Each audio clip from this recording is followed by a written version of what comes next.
नमस्कार, पाहूयात आजच्या काही ठळक घडामोडी। मोशी दुर्घटनेतील मृतांच्या वारसांना आर्थिक मदतीचे वितरण सुरू। मोशी कचरा डेपो दुर्घटनेतील मृतांच्या वारसांना प्रत्येकी 10 लाख रुपयांची आर्थिक मदत देण्याची प्रक्रिया महापालिकेने वेगाने सुरू केली आहे।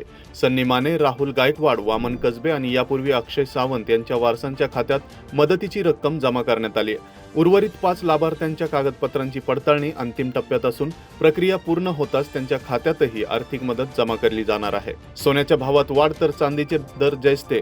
आज सोन्याच्या दरात वाढ झालेली पाहायला मिळत आहे, तर चांदी आपल्या दरावर कायम असून 24 कॅरेट सोन्याच्या दरात प्रति 10 ग्रॅम 960 रुपये तर 22 कॅरेटमध्ये 880 रुपयांची वाढ झाली आहे।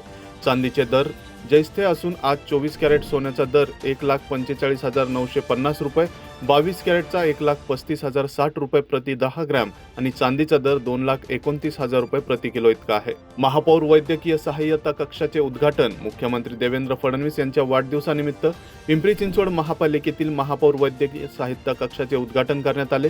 या कक्षामार्फत आयुष्यमान भारत आणि महात्मा फुले जनआरोग्य योजनेअंतर्गत पात्र नागरिकांना 5 लाख रुपयापर्यंत कॅशलेस उपचारासाठी मार्गदर्शन व सहाय्य मिळणार आहे। उपचारासाठी आवश्यक कागदपत्रे, अर्ज प्रक्रिया आणि रुग्णालयांशी समन्वयाची सुविधा एकाच ठिकाणी उपलब्ध करून देण्यात आली आहे। आपत्ती व्यवस्थापनात समन्वय आणि पूर्वतयारीला प्राधान्य द्या। पावसाळ्यातील संभाव्य आपत्कालीन परिस्थितीचा प्रभावी सामना करण्यासाठी पिंपरी चिंचवड महापालिकेने सर्व विभागांना सतर्क राहण्याचे निर्देश दिले आहेत।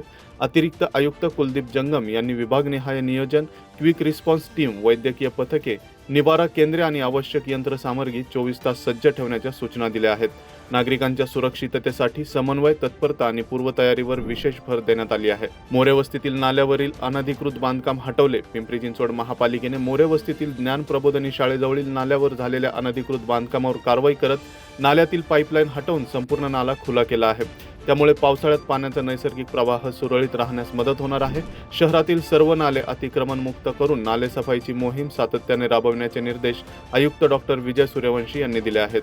स्वच्छता, आरोग्य आणि पायाभूत सुविधांच्या प्रस्तावांना मंजुरी। पिंपरी चिंचवड महापालिकेच्या स्थायी सभेत स्वच्छता, आरोग्य, क्रीडा, जलनिस्सारण आणि विविध पायाभूत सुविधांशी संबंधित महत्त्वाच्या प्रस्तावांना मंजुरी देण्यात आली।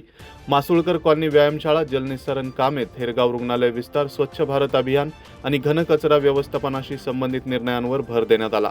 पावसाळ्यात नागरिकांच्या समस्या तातडीने सोडवून विकास कामांना गती देण्याचे निर्देश स्थायी समिती सभापती अभिषेक बारणे यांनी दिले। पवना धरण 92% भरले, नदीकाठच्या नागरिकांना सतर्कतेचा इशारा। मावळ तालुक्यातील पवना धरण परिसरात सुरू असलेल्या संततधार पावसामुळे धरणाचा पाणीसाठा 92%च्या उंबरठ्यावर पोहोचला आहे। पाणी पातळी नियंत्रित ठेवण्यासाठी धरणातून विसर्ग होण्याची शक्यता असल्याने पवना नदीकाठच्या नागरिकांना सतर्क राहण्याचे आवाहन करण्यात आले आहे।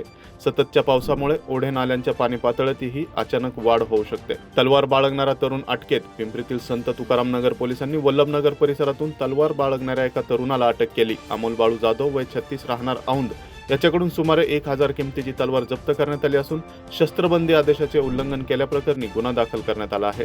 पावसाचा जोर वाढताच छत्री रेनकोटला मोठी मागणी। शहरात पावसाचा जोर वाढल्याने पिंपरी चिंचवडच्या बाजारपेठांमध्ये छत्री व रेनकोटच्या विक्रीत मोठी वाढ झाली आहे। विविध प्रकारच्या छत्र्या 200 ते 700 रुपयांच्या दरम्यान उपलब्ध असून विद्यार्थी, महिला आणि दुचाकी स्वारांकडून मोठी मागणी होत आहे।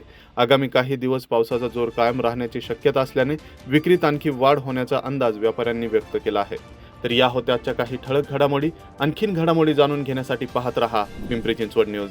धन्यवाद पिंपरी चिंचवडकर। आपल्या सहकार्याने पिंपरी चिंचवड न्यूजने फेसबुक आणि इंस्टाग्रामवर 1 लाखाचा टप्पा पार केलाय। त्याबद्दल आभार। असंच प्रेम देत रहा। सोबत आमच्या सर्व डिजिटल प्लॅटफॉर्मला लाईक, फॉलो आणि सबस्क्राईब करा।